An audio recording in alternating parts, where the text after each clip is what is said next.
तर विद्यार्थी मित्रांनो, काही विद्यार्थ्यांची अशा अपेक्षा होती की सर तुम्ही प्रॉब्लेम सेटमधलं हे उदाहरण घ्यावं, अशी बऱ्याच विद्यार्थ्यांची इच्छा होती. ते आपण उदाहरण घेतोय. तर प्रश्न क्रमांक 6व्यातलं तिसरं उदाहरण आहे.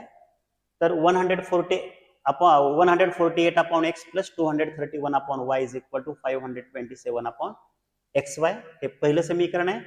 दुसरं समीकरण 231 upon x plus 148 upon Y is equal to 610 upon x Y. काय बदल आहे इतर उदाहरणामध्ये आणि या उदाहरणामध्ये एक्स वाय आले.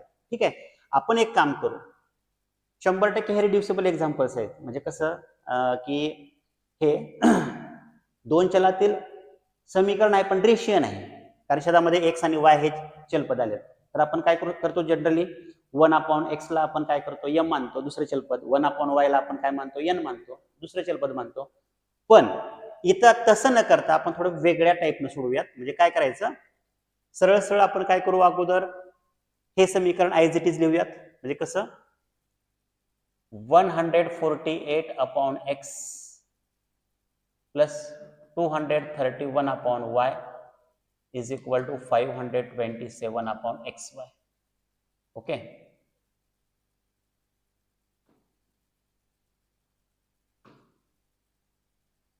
एक काम करू, आता सोडवायचं आपल्याला. तर आपण ते 1 upon X is equal to M किंवा 1 upon Y is equal to N न लिहिता आपण क्रॉस मल्टिप्लिकेशन करू. म्हणजे कसं होईल, 148 वाय छेद समान असल्यामुळं plus 231 x 148 into y 148 y plus 231 x means 231 x लिहिलं अपॉन या दोघांचा गुणाकार काय होईल x y is equal to 527 upon x y. ठीक आहे, आता साधी गोष्ट आहे, हे छेदामध्ये जे एक्स वाय आहे ना ते अंशामध्ये इकडे ट्रान्सफर करावं लागेल आपल्याला. म्हणजे भागाकारातलं गुणाकारात जाईल. म्हणजे स्टेप अशी असेल 148 plus 148 x sorry y plus 231 x is equal to 527 upon x y into हे एक्स वाय. लक्षात घ्या, हे भागाकारातलं गुणाकार पक्षांतर झालं या ठिकाणी, किंवा छेदातलं अंशात म्हणूयात. एक्स वायचा लोप झाला, कटलं ते भाग गेला. मग काय होईल 148 y plus 231 x is equal to 527. लक्षात घ्या, जनरली आपण काय करतो, एक्स अगोदर आणि वाय नंतर लिहित असतो. एक्स पद अगोदर लिहूयात. म्हणजे कसं होईल 231 x plus 148 y is equal to 527. Equation number first देऊ, याला क्रमांक 1 देऊ. मला वाटतं हे समीकरण सगळ्यांना समजलं असेल. क्रॉस मल्टिप्लिकेशन केलंय फक्त आपण, पुन्हा एक्स वायचं पक्षांतर केलंय, एक्स वाय कटलंय. ठीक आहे, आता दुसरं समीकरण जे आहे ना ते आपण असं लिहूयात सिमिलरली. काय होईल ते समीकरण, हे लिहूयात अगोदर 231 upon x plus 148 upon Y is equal to 610 upon x Y. काय होईल आता cross multiplication 231 into y 231 y plus 148 into x 148 x होईल अपॉन परत x y is equal to 610 upon x y. आता सेम एक्स वायचं पक्षांतर करा, वर केल्यासारखं आपण 231 y plus 148 x is equal to 610 upon x y into काय होईल एक्स वाय.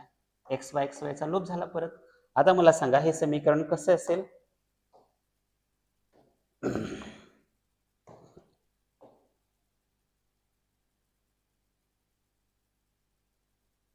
हे समीकरण असेल बघा, तयार कसं झालं हे, 231 y plus 148 x is equal to 610. परत एक्स पद अगोदर घ्या, therefore 148 x plus 231y is equal to 610. हां 610. ठीक आहे. अशा प्रकारे हे समीकरण क्रमांक 2 झालं. मला वाटतं हे 2 समीकरण आत्ता तयार झालेले समजले असतील तुम्हाला. आता आपण हे समीकरण सोडू शकतो. इक्वेशन नंबर 1 बघा. इक्वेशन नंबर 1 कुठे आहे? इक्वेशन नंबर 1 मध्ये 231x आहे. इथे इक्वेशन नंबर 2 मध्ये कसं आहे? 231y आहे. इक्वेशन नंबर 1 मध्ये 148y आहे. इथं 148x आहे. म्हणजे याचा अर्थ क्रॉस आहे. म्हणजे पहिल्या समीकरणामध्ये जो x चा कोएफिशियंट आहे तो दुसऱ्या समीकरणामध्ये y चा आहे आणि पहिल्या समीकरणामध्ये जो y चा कोएफिशियंट आहे सहगुणक आहे तो दुसऱ्या समीकरणामध्ये x आहे. मग अशा वेळेस आपण काय करतो? आपलं मी टेक्निक सांगितली होती तुम्हाला. म्हणजे काय? या दोन समीकरणाचं ऍडिशन केलं की इक्वेशन नंबर 3 मिळतं. पुन्हा परत ह्या दोन समीकरणाचं सबट्रॅक्शन इक्वेशन नंबर 4 मिळतं आणि त्या तिसऱ्या आणि चौथ्या समीकरणाचं इक्वेशन नंबर 3 आणि 4 चं काय करायचं? ऍडिशन करायचं. आपल्याला हव्या त्या किमती आपल्याला मिळतात. ठीक आहे. तर आपण या ठिकाणी काय करू शकतो? ऍडिंग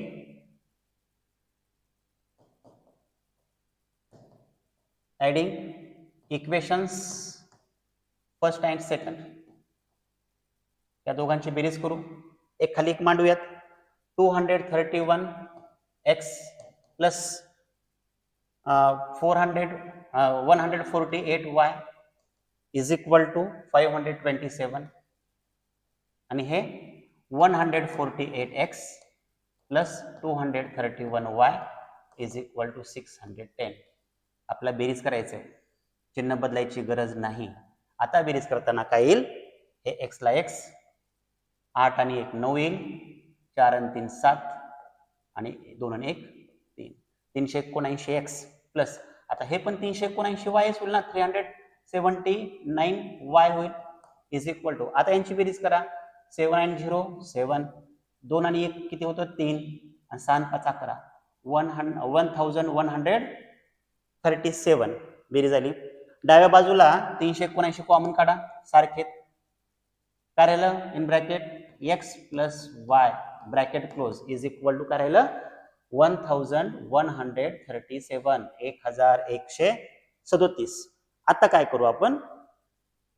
379 पक्षांतर गुणाकारातलं भागाकारात म्हणजे काय असेल?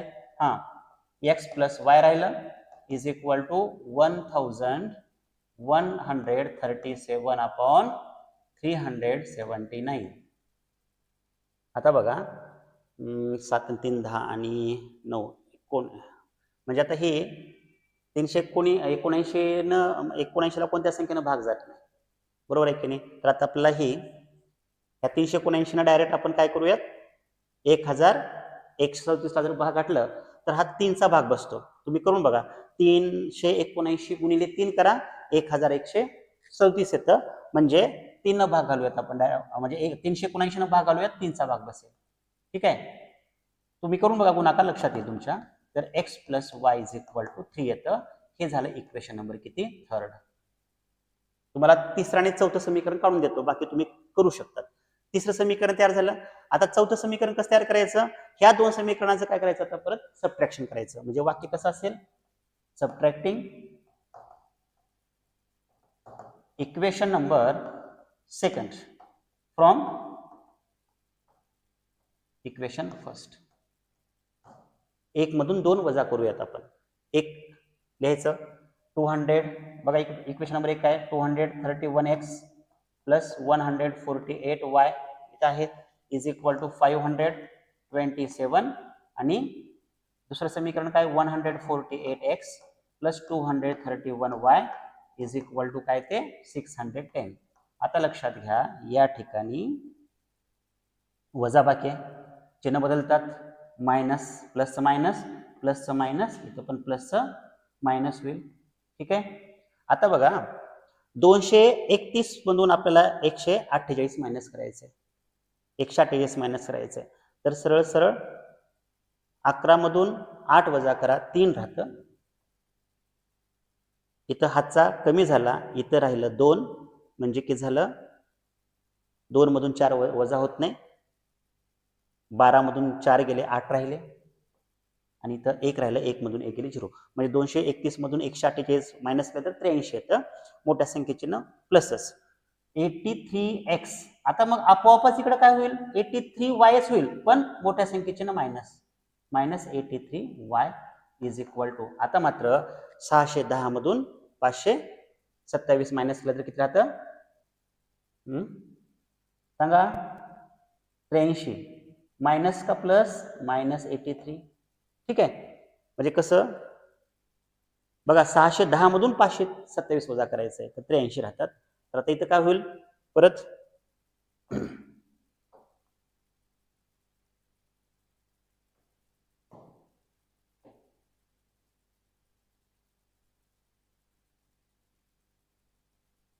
आता बघा समीकरण काय आलं ते, 83x minus 83y is equal to -83. आता काय होईल, 83 कॉमन काढा. 83 जर कॉमन काढलं, काय कंसामध्ये x minus y is equal to -83. 83चं पक्षांतर x minus y is equal to -83 upon 83. एकचा म्हणजे एकचा भाग बसला, x minus y is equal to -1 आलं समीकरण नंबर 4. ठीक आहे. आता बघा हे समीकरण नंबर 4 जे आहे ना, काय हे समीकरण नंबर 3 आणि समीकरण नंबर 4 किती सोपे झाले बघा समीकरण. या दोन समीकरणाचं काय करायचं, ऍडिशन करायचं. ऍडिशन केल्यानंतर काय होतं, ऍडिंग, मी थोडं सोडवतो पुढे, adding equations third and fourth. काय होईल, एक खाली एक मांडल्यावर आपण हे ऑब्झर्वेशन पण सोडू शकतो बरं का. x plus y is equal to 3 आणि x minus y is equal to -1. काय होईल, प्लस चिन्ह, ऍडिशन आहे, प्लस वाय मायनस वायचा लोप झाला. 2x इज इक्वल टू काय होईल, 3 minus 1 2. x is equal to 2 upon 2, 2 भागाला x इज इक्वल टू किती आलं, 1 आलं. आता बघा x ची किंमत 1 आली. आता ही किंमत कुठं पण काय करा तुम्ही, तिसऱ्या किंवा चौथ्या समीकरणात, सोपं असल्यामुळं. पहिलं दुसरे आपण ठेवू शकतो, पण मोठे समीकरण आहेत तर तिसऱ्यामध्ये ठेवा, सोपं जाईल. x ची किंमत जर 1 ठेवलं तर काय होईल, x म्हणजे 1, 1 plus y is equal to 3 असेल.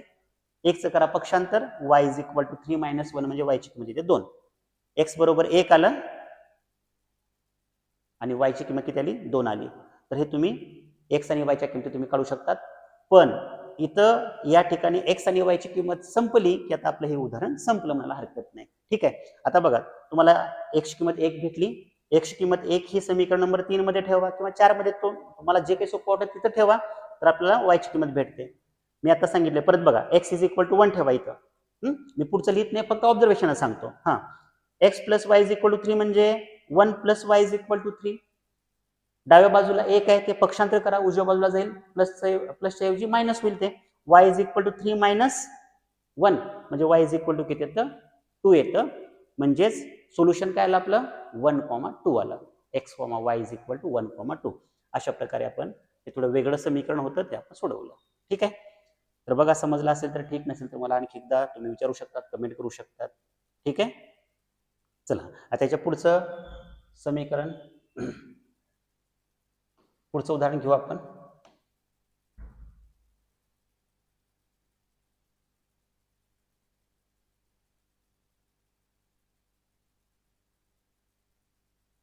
आता हे उदाहरण, ठीक आहे, हे शाब्दिक उदाहरण आहे प्रॉब्लेम सेट मधलंच. उदाहरण कसं आहे, sum of the present ages of Manish and Savita is 31. Manish age 3 years ago was 4 times the age of Savita. Find their present ages म्हटलंय. आता बघा, या ठिकाणी आपल्याला दोन व्यक्तींच्या वयांची बेरीज दिली आहे. कुणाकुणाची, मनीष आणि सविता. मनीषा नाही, मनीष आहे, लक्षात आलं का. मनीष मुलगा, सविता मुलगी आहे. या दोघांच्या वयाची बेरीज किती आहे, 31 आहे. सध्याचं वय, चालू आहे, present age. Manish age 3 years ago was 4 times the age of Savita. ही दुसरी अट, थोडी समजायला थोडी अवघड वाटते, पण सोपं आहे अगदी, काही अडचण नाही. तर आपण एक काम करू, ज्या दोघांचं वय काढायचंय त्या दोघांचं पण वय एक्स वर्ष आणि वाय वर्ष म्हणू आपण. ठीक आहे, तर आपण एक काम करूयात. कन्सिडर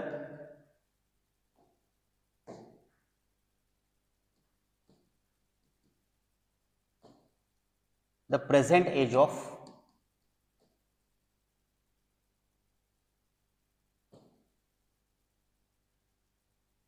मनीष. मनीषचं सध्याचं वय बरोबर एक्स वर्ष मानू. ठीक आहे, आणि सविताचं सध्याचं वय आपण वाय वर्ष मानू.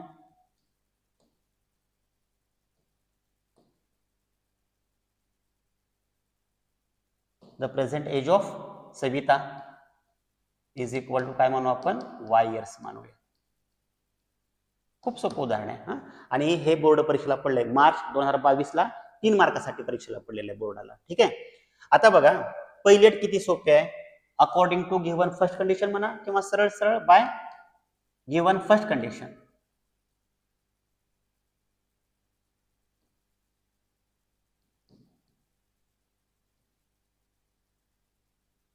काय, दोघांच्या वयाची बेरीज किती आहे, 31 आहे. X plus y is equal to 31. संपलं पहिलं समीकरण, पहिलं इक्वेशन आलं, पहिली अट संपली आपली. ठीक आहे, दुसरी अट काय, आता मनीषचं जे वय आहे कधीचं, 3 वर्षापूर्वीचं वय, हे कसं आहे 4 टाइम्स म्हणले, 4 पट. कुणाच्या, सविताच्या वयाच्या 4 पट आहे म्हटलं. कुणाचं वय, मनीषचं एज, पण कधीचं वय, 3 वर्षापूर्वीचं. आता साधी गोष्ट आहे, एक सिंपल लॉजिक आहे. जर मनीष आज जर एक्स वर्षाचा असेल, म्हणजे फॉर एक्झाम्पल समजा मनीष आज जर 15 वर्षाचा असेल, तर 3 वर्षापूर्वी किती, त्याचं वय किती असेल, 12 वर्ष असेल. म्हणजे काय केलं आपण, 3 वर्षापूर्वी म्हणजे मायनस केलं, 3 वर्षापूर्वी. मग आज जर 15 असेल तर 3 वर्षापूर्वी 12 असेल ना. ठीक आहे, आता त्याच वेळेला सविता पण 3 वर्षांनी लहान होणार आहे ना. समजा सविताचं वय जर समजा फॉर एक्झाम्पल 10 वर्ष असेल, गृहीत धरूयात, तर त्यावेळेस 3 वर्षापूर्वीचं म्हटल्यानंतर 10 मधून 3 मायनस करावं लागेल, तेव्हा सविता किती वर्षाची असेल, 7 वर्षाची. म्हणजे काय होईल, जेव्हा जेव्हा आपण 3 वर्षापूर्वीचं वय घेऊ तेव्हा दोघांना पण 3 वर्षापूर्वीच वय घ्यावं लागेल, दोघांचं पण. म्हणजे काय होईल, आज सध्या मनीष किती वर्षाचा आहे, एक्स, 3 वर्षापूर्वी म्हणजे एक्स मायनस 3 झालं. सविता 3 वर्षापूर्वी वाय मायनस 3 वर्ष होईल सविताचं वय.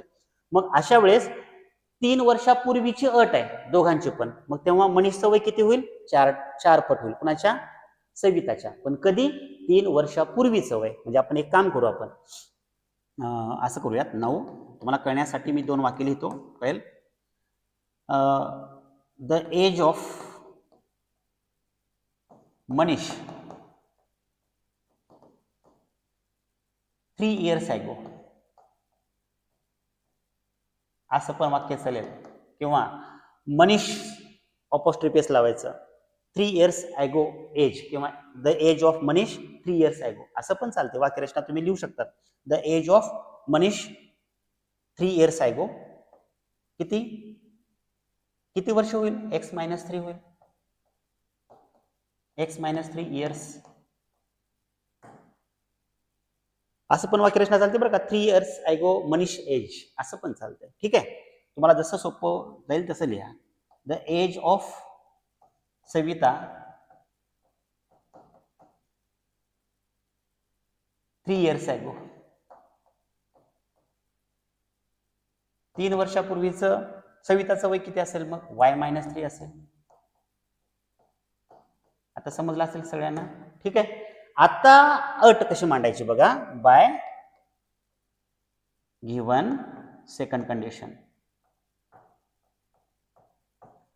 अट बघा कशी आहे ती, बाय गिव्हन सेकंड कंडिशन. काय म्हणू शकतो बघा आपण, 3 वर्षापूर्वी कुणाचं वय, मनीषचं वय 4 पट आहे कुणाच्या, सविताच्या वयाच्या. म्हणजे अट अशी असेल, एक्स मायनस 3 हे वय कुणाचं आहे, मनीषचं वय आहे 3 वर्षापूर्वीचं. आता हे 4 पट आहे, म्हणजे 4 न गुणाकार, कुणाच्या वयाच्या, सविताच्या वयाच्या, म्हणजे वाय मायनस 3च्या. संपला विषय. आता सोडवा त्याला, ही अट फक्त समजली पाहिजे. हा, x minus 3 is equal to 4x sorry 4y, एक मिनिट, 4y मायनस 12, 4 गुणाकार केला कंसात. आता x आणि y एका बाजूला पाहिजे आपल्याला, स्थिर संख्या एका बाजूला, x इथंच ठेवा, प्लस 4y चं पक्षांतर मायनस 4y होईल, इज इक्वल टू ला इज इक्वल टू, आणि minus 12y as it is, minus 3 चं काय होईल, प्लस 3 होईल पक्षांतर. झालं. म्हणजेच आता हे समीकरण कसं असेल बघा समोर, थोडं सुटसुटीतपणे लिहूयात आपण, 2 भाग करूयात. ठीक आहे. x minus 4y is equal to minus 12 plus 3, 12 मधून 3 मायनस करा, चिन्ह भिन्न आहेत, 9 राहतं पण मायनस नाही. इक्वेशन नंबर किती मग आता, सेकंड. झालं. आपल्याकडे 2 समीकरणं उपलब्ध आहेत. x plus y is equal to 31, x minus 4y is equal to minus 9. x चा सहगुणक 1 आहे, इथं पण x चा सहगुणक 1 आहे, आणि त्यांची चिन्ह समान आहेत. जनरली आपण काय करतो मग, आपला रूल आहे, जर सहगुणक समान असतील आणि चिन्ह सुद्धा समान असतील तर आपण काय करतो, सबट्रॅक्शन करतो. तर काय करायचं आता, सबट्रॅक्टिंग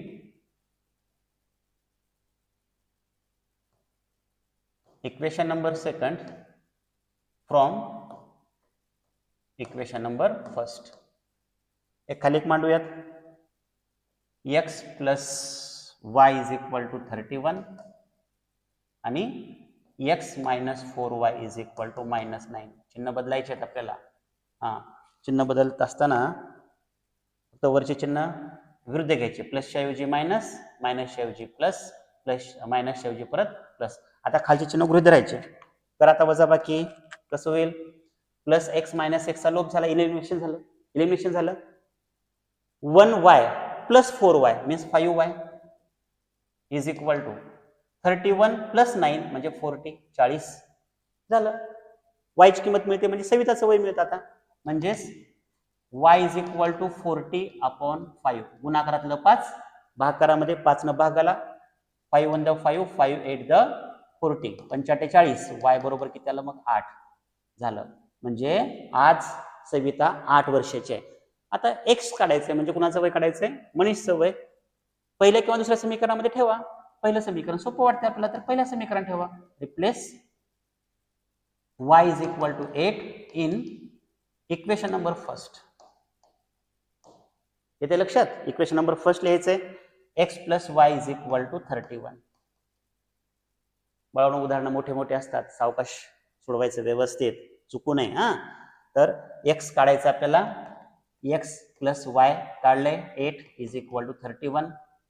आता मला सांगा x बरोबर 31 वजा 8 कसं झालं, 31 मधून 8 मायनस कशामुळे झालं, प्लसच्या ऐवजी मायनस. तर किती राहतात, 31 मधून 8 गेल्यानंतर, तर अशा प्रकारे x बरोबर 23 येतं, 23 राहतं. ठीक आहे. तर हे कुणाचं वय निघालं, मनीषचं वय निघालं. खाली फक्त 2 वाक्य लिहायचे. कोणते, the present age of Manish is equal to 23 years, आणि खालच्या ओळीला the present age of Savita is equal to 8 years. अशा प्रकारे आपलं या ठिकाणी हे उदाहरण सुद्धा संपलं. म्हणजे बोर्डाला आलेलं पण उदाहरण लगेच घेतलं आपण प्रॉब्लेम सेट मधलं, आणि विद्यार्थ्यांची जी इच्छा होती ते पण आता मगा उदाहरण आपण सोडवलं ते. ठीक आहे. तरी दोन्ही पण उदाहरणं समजले असतील तर या व्हिडिओला लाईक करा, काही अडचण असेल तर कमेंट करा, आणि विशेष म्हणजे जर तुम्ही नवीन पाहत असाल तर सबस्क्राईब करा. Okay, thank you.